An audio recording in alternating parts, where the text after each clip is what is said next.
Greetings, alcoholic audio engineer here with the next installment in my playlist of short tutorials on getting up and running in Cakewalk, learning your way around the UI or the GUI or the user interface or graphical user interface. Basically knowing what you're looking at when you look at it, what things basically are, finding your way around. So if you've followed along this far, you know that what we're looking at right now is called the track view. All right, and up here at the top, there's the views menu, and we are in the track view right now. In the track view, as the name implies, we're looking at the individual tracks, specifically the waveforms, the audio clips that are in those tracks, which are horizontal channel strips. And once again, when I select a track, in this case track 1, which is called loop, this vertical strip over here to the left changes to loop. All right, and now changes that I apply over here will also be applied over here, and vice versa, because they're essentially the same thing. If I come down here and I click on the track that's track 8, which is called octave, once again, the name at the bottom of the channel strip over here changes to octave, and once again, changes that I initiate over here will be reflected over to the left and vice versa. And going back up to views, console view, once again, is all of our tracks laid out from left to right vertically. All right, and so octave is selected, that's track 8. And so now this vertical track, this vertical channel, and this one over here are the same. All right, so I want console view whenever I have a reason why I want to see the volume sliders, the pan. I want to see all of these for every track at the same time. As you can see in track view, I'm going to slide this down a bit. In track view, in order to see what I can see at a glance in console view, in track view, I've got to go ahead and widen the track. Okay, and so you see the difference, right? Now, in this tutorial, I'd like to show you a couple of cases where you might want to use the console view. And by the way, as you can see here, it is possible to have both kind of going at the same time. Generally, I find myself wanting to focus on one or the other pretty much exclusively at the same time. I find myself switching back and forth between them, but who knows? You might have reason where you want to have them both at your fingertips at the same time.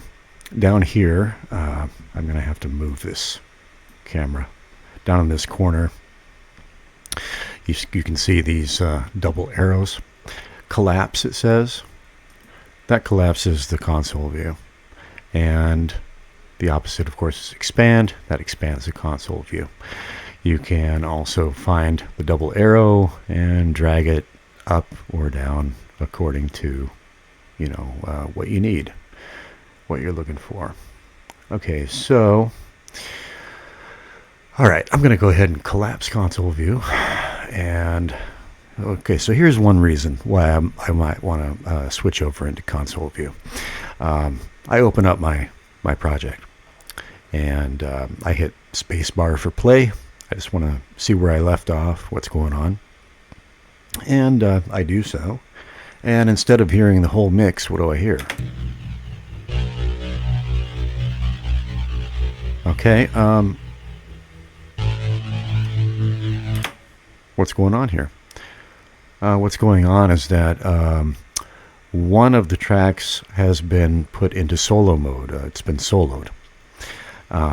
Which one is it? I cannot tell at a glance. In order to know which one it is, I would have to Well, I could do it by, I could do it this way. I could do that, which is no big deal. And I find out that it's track number 8, it's octave. But then, I'm going to want to make it go back to the way it was, right? The other thing I could do is I could just go into console view. So let's say I don't know which track is muted or which track is soloed. I want to find out real quick. Expand console view, and I can see at a glance right there. Track 8, the octave track, is in solo mode. And I immediately toggle solo off, and I've got my whole mix again. Hopefully this is not going to be too loud. I actually did this tutorial earlier in the day, and I took it down from the channel because when I hit play on the mix, it was inconsiderately loud to the listener. Let's just put it that way. So actually, I'm going to go to my master channel here.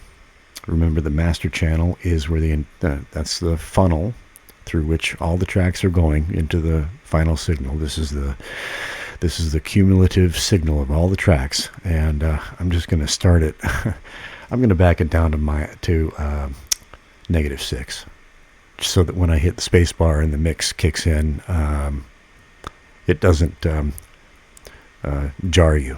I think I got this under control, but just in case. All right.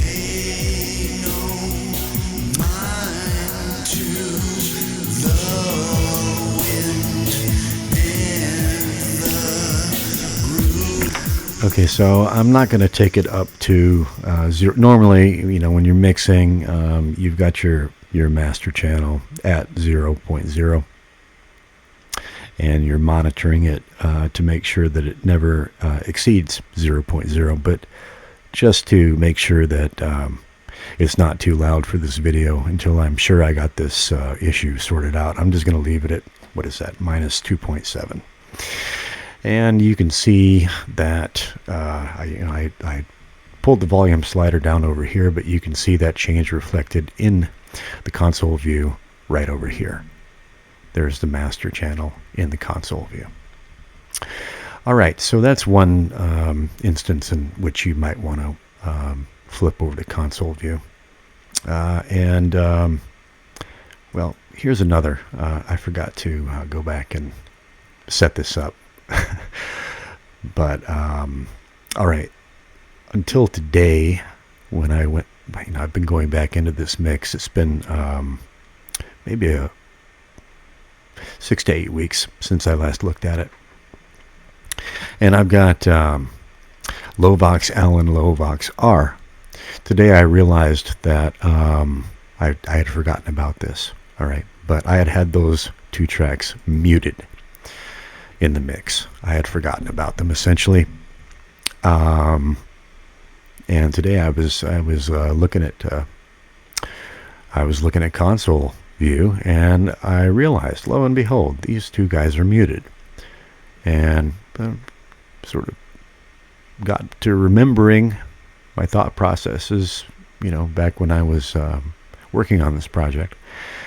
And then it came back to me that these were backing tracks that I had sung, and I just wasn't entirely happy with them. And I just made the decision to sort of forget about them for a while and come back to them, and I never did. So anyway, I'm going to collapse console view, go back to track view. Let's say that, okay, let's say that I want to play around with the levels of these 2 tracks. Let's say I want to take them off of mute and give them another listen in the mix, and see if I don't change my mind. I might want to use them. In doing that, of course, I want to hear them both at the same volume at the same time. I want to be able to quickly adjust the volumes up and down. Also the panning. Now it's called low voxel because when I click on the channel here, you see over here that low voxel is panned to the left, and low vox R right is panned 50% to the right, 50% to the left, 50% to the right.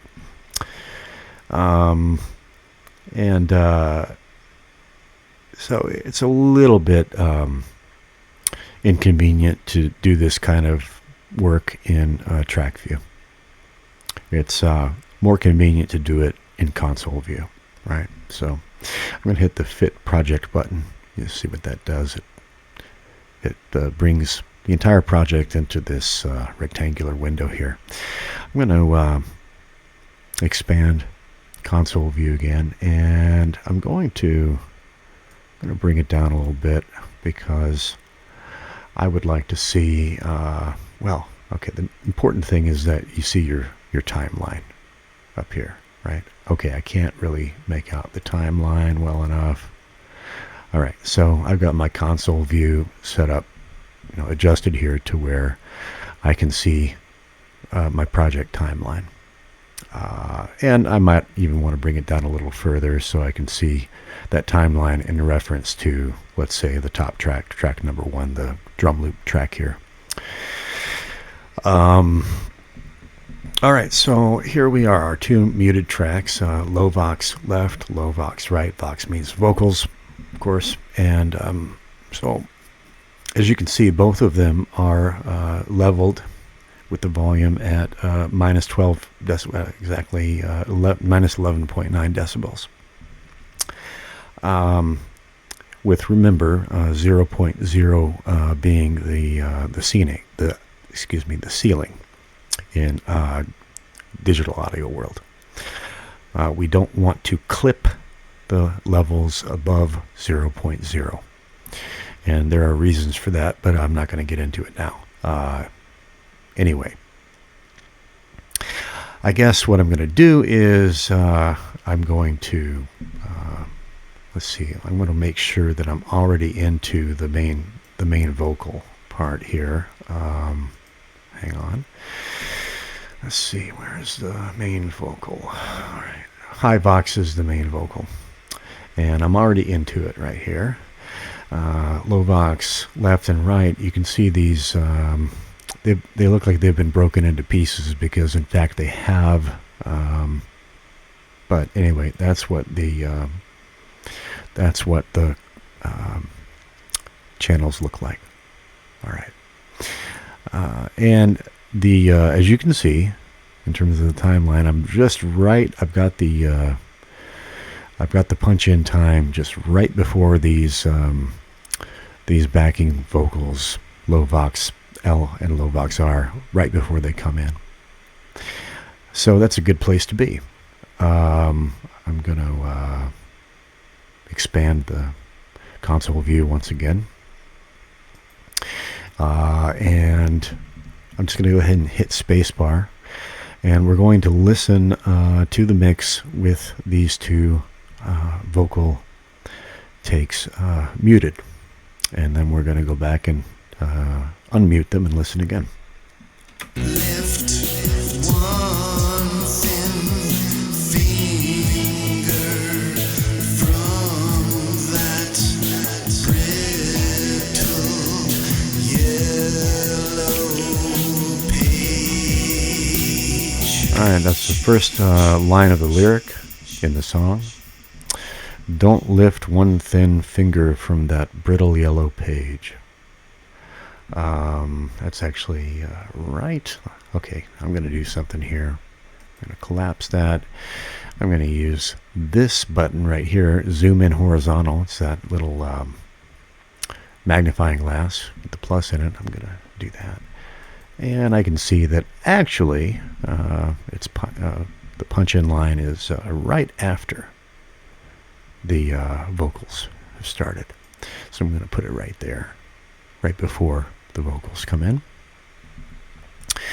Okay, and then I'm going to expand And here we are once again. Now when I hit the space bar, it's going to punch in right before the vocals come in. And I'm going to, first I'm going to punch in, and then as you hear the first line of the song being sung, I'm going to unmute these backing tracks, and we'll see if we can hear them when they come in. Minus 12 is pretty low. It's not drastically low, however. We should be able to hear them. Okay, let's get started here. Don't lift one thin finger from that brittle yellow page. All right. I'm going to mute them again.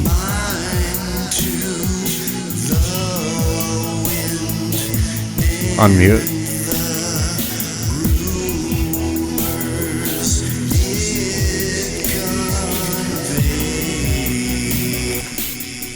So I'd like you to notice a couple of things here. First, you notice the sound of those backing tracks sung an octave lower. You'll notice. Just listen to notice how they affect the sound and the quality of the lead vocal. They just sort of add some bottom end. They add a texture. They could be less audible and more of a subtle texture if I want, and we're going to try that. But also notice. Okay, I'm going to. Let me see, where am I here? Where is octave? Let's solo octave.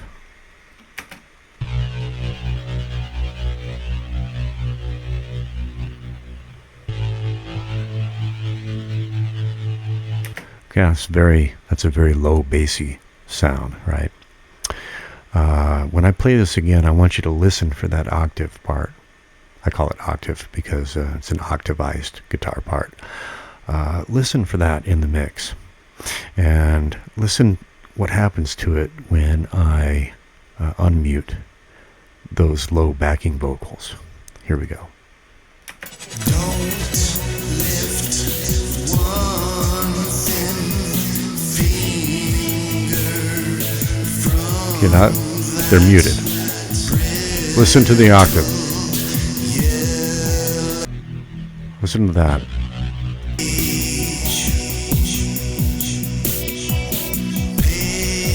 Now listen to that. Listen what happens to that. Listen to what happens to that when I unmute those low backing vocals.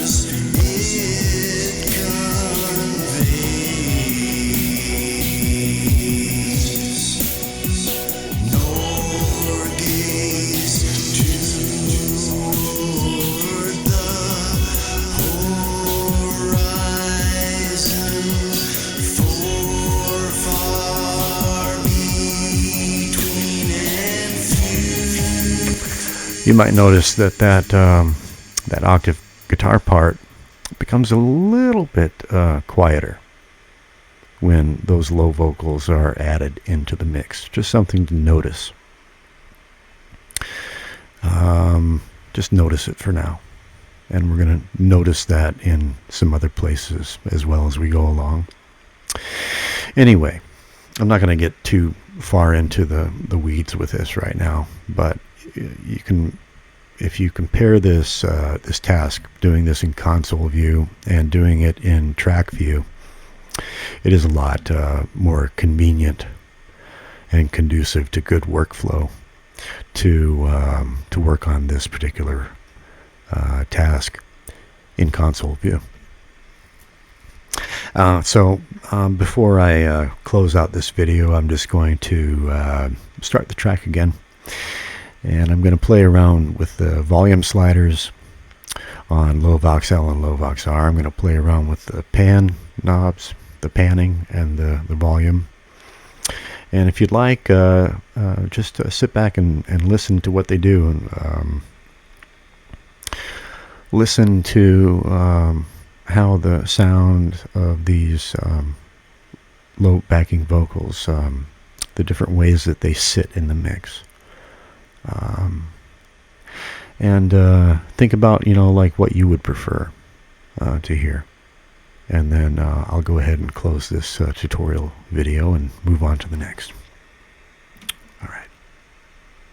Don't lift one thin finger from that brittle yellow page. Pay no mind to the wind and the rumors it conveys,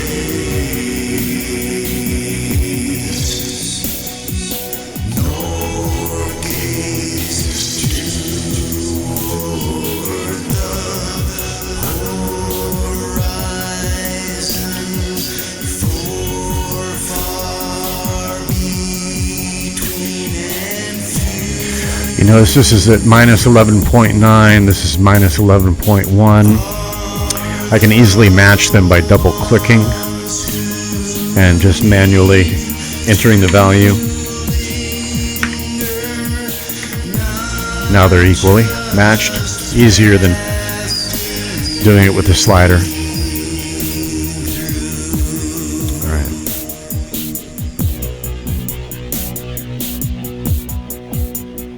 Just a little 4-bar interlude here before the vocals come back.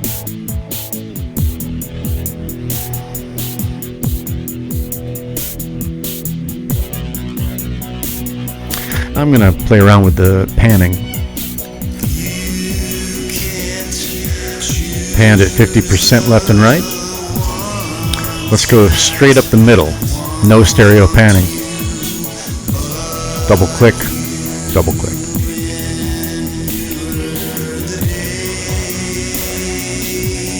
They sound a bit louder, those backing vocals.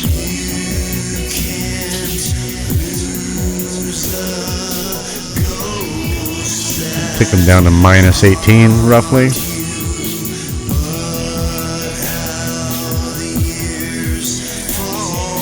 Minus 17.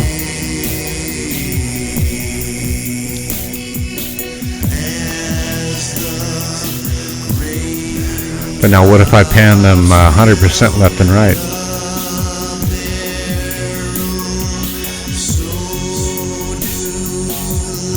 Very different. I kind of like that actually. It's quite nice. But I like them a little bit louder with that stereo separation.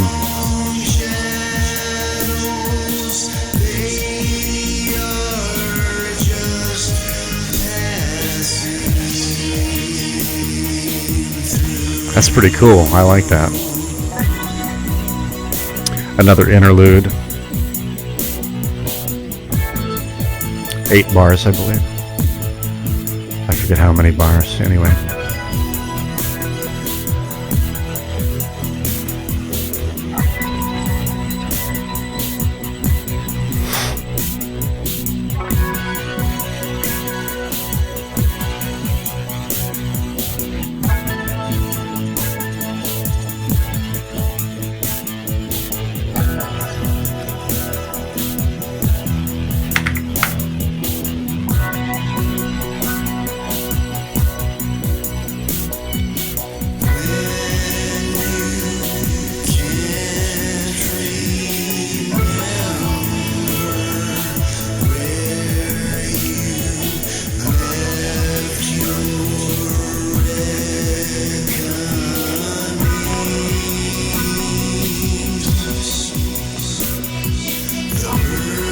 Back to 50.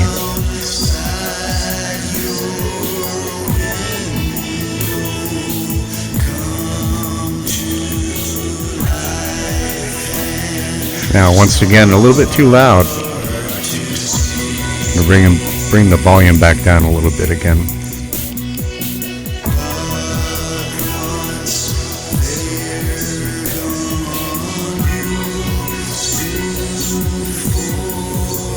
Hear the diff?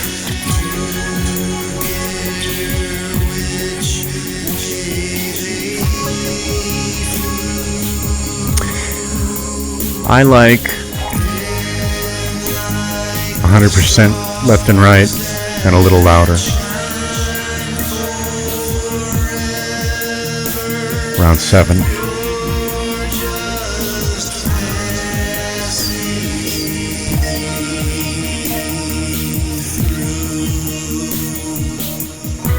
Let's finish out the song on this setting.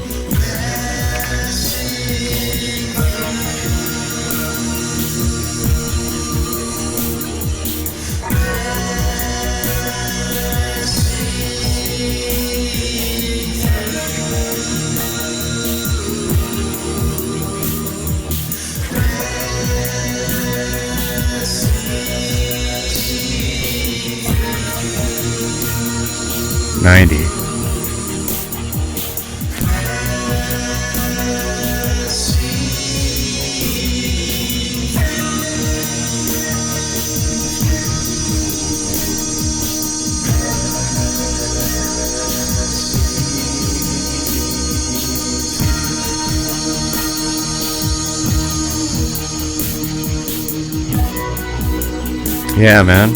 That's more interesting to me.